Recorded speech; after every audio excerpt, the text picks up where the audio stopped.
दुनिया में युद्ध का एक और फ्रंट खुल सकता है। चीन ने थोड़ी देर पहले अचानक साउथ चाइना सी में युद्धाभ्यास का ऐलान किया है। चीन ये वॉर एक्सरसाइज ताइवान के पास करेगा। 3 दिन से युद्धाभ्यास के पीछे चीन का क्या मकसद है? इस सवाल ने पूरी दुनिया की टेंशन और बढ़ा दी है। पहले यूक्रेन पर रूस का हमला, अब ताइवान युद्ध के बादल मंडराने लगे हैं। आखिर जिनपिंग के दिमाग में चल क्या रहा है? यूक्रेन, इस वक्त पूरी दुनिया की निगाहें यहीं पर टिकी हुई हैं। यूक्रेन में जंग जारी है। हर कोई इस युद्ध के लिए रूस को जिम्मेदार बता रहा है, लेकिन यूक्रेन से 5000 किलोमीटर दूर चीन में असली खेल खेला जा रहा है।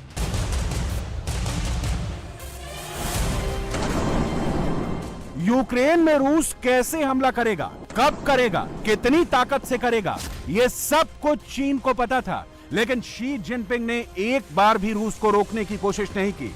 पुतिन को समझाने का प्रयास तक नहीं किया, जबकि अमेरिका चीन से बार बार युद्ध को टालने के लिए मदद मांग रहा था। अमेरिका के सीक्रेट दस्तावेजों से इसका खुलासा हुआ है। करीब 3 महीने से अमेरिका चीन से यूक्रेन को लेकर बात कर रहा था। रूस की फौज कहां तैनात है, इसके सबूत भी अमेरिका ने चीन को सौंपे थे। रूस को रोकने की चीन से अपील भी की थी और युद्ध होने पर रूस पर क्या क्या प्रतिबंध लगाए जाएंगे, यह भी बताया था। लेकिन चीन एक ही बात बार बार बोलता रहा, रूस कोई युद्ध नहीं करने वाला है, पुतिन जंग नहीं चाहते हैं। इतना ही नहीं, जंग शुरू होने से कुछ दिन पहले 8 फरवरी को पुतिन और जिनपिंग में कई सीक्रेट समझौते हुए। दावा है कि इस डील में अमेरिकी प्रतिबंधों का सामना कैसे किया जाएगा, इसका पूरा ब्लूप्रिंट तैयार किया गया। ऐसे में एक सवाल बार बार उठता है, आखिर चीन क्यों चाहता है रूस यूक्रेन से युद्ध करे? इसका जवाब समझने के लिए पिछले कुछ दिनों की चीन की टाइमलाइन देखने की जरूरत है। 24 फरवरी को रूस ने यूक्रेन पर हमला किया। 24 फरवरी को चीन ने ताइवान एयर स्पेस में 9 फाइटर जेट्स भेजे। 24 फरवरी को ग्लोबल टाइम्स ने दावा किया कि अभी और प्लेन ताइवान जाएंगे। 25 फरवरी को चीन ने दावा किया कि ताइवान की मदद के लिए अमेरिका नहीं आएगा।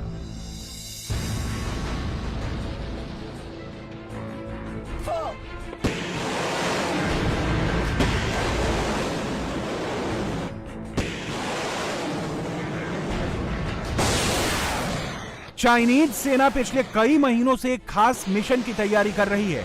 चीन अपनी मिलिट्री ताकत को बहुत बढ़ा चुका है।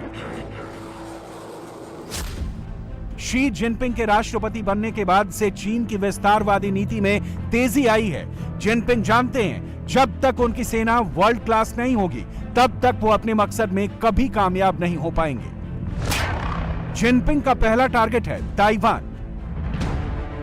चीन हमेशा से ताइवान को अपने देश का हिस्सा मानता है। वो कई बार कह चुका है, ताइवान आज नहीं तो कल चीन में शामिल होगा, चाहे इसके लिए जंग क्यों ना करनी पड़े।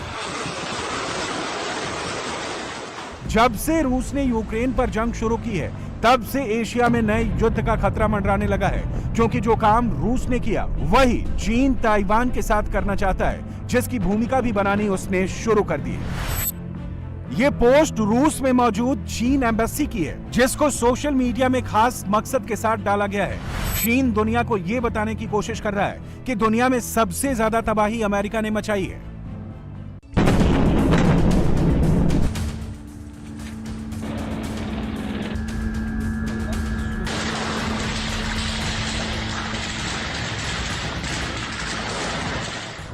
यूक्रेन में जबरदस्त जंग जारी है।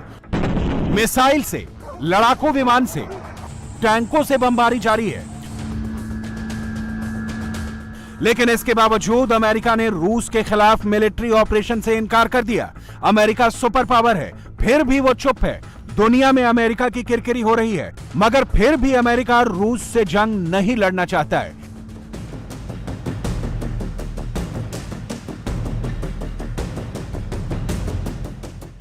इसकी बड़ी वजह चीन है, क्योंकि जैसे ही रूस और अमेरिका आमने सामने होंगे, दोनों के बीच जंग शुरू होगी और इसका सीधा फायदा चीन को मिलेगा।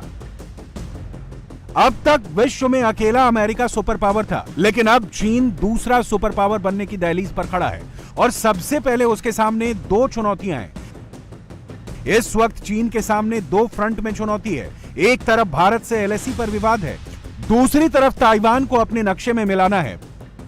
ताइवान पर अब तक चीन इसलिए हमला नहीं कर पा रहा था क्योंकि ताइवान के साथ अमेरिका खड़ा हुआ था, और जब तक अमेरिका किसी बड़ी जंग में फंसेगा नहीं, तब तक चीन अपना मकसद पूरा नहीं कर पाएगा, जिसकी तैयारी वो रात दिन कर रहा है।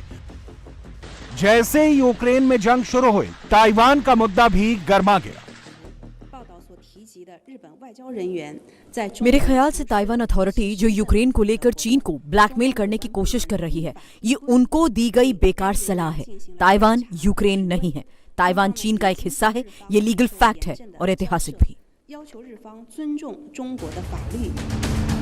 कुछ महीने पहले चीन ने एक बेहद खास युद्धाभ्यास किया था, जिसने ताइवान को परेशान और अमेरिका को हैरान कर दिया था। कैसे कम से कम वक्त में दुश्मन देश के समुद्री किनारों पर कब्जा करना होगा, इसका उदाहरण कैमरों के सामने चाइनीज सेना ने पेश किया था। इस वॉर एक्सरसाइज में सबसे खास बात थी कि दुश्मन वाली परिस्थितियां बिल्कुल ताइवान के मुताबिक तैयार की गई थी, और यूक्रेन में युद्ध शुरू होने से 2 दिन पहले चीन ने ऐसा बयान दिया था जो अब ताइवान के लिए वार्निंग सिग्नल बन गया है। ताइवान को अमेरिका का हथियार बेचना वन चाइना पॉलिसी के खिलाफ है, और 17 अगस्त 1982 में जो चीन और अमेरिका में समझौता हुआ था, उसका भी यह उल्लंघन है, जिससे चीन की सुरक्षा और संप्रभुता को खतरा है। चीन इसकी बहुत निंदा करता है। यूक्रेन युद्ध के बीच चीन ने अपना एजेंडा भी शुरू कर दिया है। चीन ताइवान को यह एहसास दिलाना चाहता है कि देखो, अमेरिका यूक्रेन की मदद करने नहीं आया, ताइवान की मदद करने भी नहीं आएगा। ताइवान में रूस का विरोध भी हो रहा है, क्योंकि ताइवान जानता है आज रूस के साथ चीन खड़ा है। कल जब ताइवान पर हमला होगा तो चीन के साथ रूस खड़ा होगा। किसी भी जंग को लड़ने और जीतने के लिए एडवांस हथियार, काबिल सैनिक और भारी भरकम रकम की भी जरूरत होती है, और चीन के पास ये सब कुछ है। ताइवान पर कब्जा करने के लिए चीन की आर्मी से ज्यादा एयरफोर्स और नेवी का रोल होगा, जिस पर जिनपिंग काम भी कर रहे हैं। चीन की नौसेना दुनिया की सबसे बड़ी नौसेना बन चुकी है।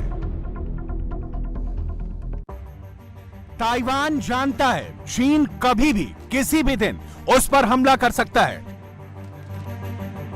जैसे कुछ यूक्रेन में हो रहा है, वैसा चीन ताइवान में भी करना चाहता है। यह जंग एक ना एक दिन जरूर होगी, जिसकी तैयारी ताइवान मिलिट्री करती भी रहती है। ताइवान बहुत छोटा सा देश है और उसको मुकाबला करना होगा दुनिया की सबसे बड़ी सेना से। चीन ने अपनी सेना को बेहद अलग तरीके से तैयार किया है। पीपल्स लिबरेशन आर्मी को असली जंग के मुताबिक तैयारी करनी चाहिए और उसी मुताबिक मिलिट्री ताकत बढ़ानी चाहिए। हमें वक्त के मुताबिक चलना होगा, इमरजेंसी के लिए हर वक्त तैयार रहना होगा, और चाइनीज सेना को असल युद्ध के मुताबिक तैयारी करनी चाहिए। जवानों की ट्रेनिंग, सर्विस और काबिल कमांडर एक मजबूत सेना की नींव रखते हैं। चीन के पास नंबर्स में बड़ी सेना हमेशा से थी, लेकिन इस आर्मी में कई कमियां थी और कई हिस्सों में बटी थी। 2016 में जिनपिंग ने पीएलए की पूरी तस्वीर बदल डाली। 2016 तक चाइनीज सेना 7 मिलिट्री क्षेत्र में बटी थी, जिसको जिनपिंग ने 5 थिएटर कमांड में तब्दील कर दिया। पूर्वी थिएटर कमांड, दक्षिणी थिएटर कमांड, पश्चिमी थिएटर कमांड, उत्तरी थिएटर कमांड और सेंट्रल थिएटर कमांड। पूर्वी थिएटर कमांड का हेडक्वार्टर नानजंग में है, दक्षिणी थिएटर कमांड का हेडक्वार्टर गुआंगझो में है, पश्चिमी थिएटर कमांड का हेड ऑफिस चेंगडू में है, ये कमांड एलएसी को देखता है। उत्तरी थिएटर का शेनयांग में है और सेंट्रल थिएटर कमांड का हेडक्वार्टर बीजिंग में है। मैं हर एक थिएटर कमांड को ऑर्डर देता हूं, आपको जो मिशन मिलेगा, पार्टी की तरफ से लक्ष्य मिलेगा, उसके लिए मजबूत सेना तैयार करनी है। मिलिट्री गाइडलाइंस और सीएमसी के सिद्धांतों का ख्याल रखना होगा। थिएटर कमांड को युद्ध के लिए तैयारी करनी होगी, जॉइंट कमांड बनानी होगी, और जो वफादार, युद्ध नीति में महारत हासिल करने वाले हों और जिनमें लड़ने का जज्बा हो और जिन्हें जीतना आता हो। चीन की मिलिट्री संरचना बाकी देशों से काफी अलग है।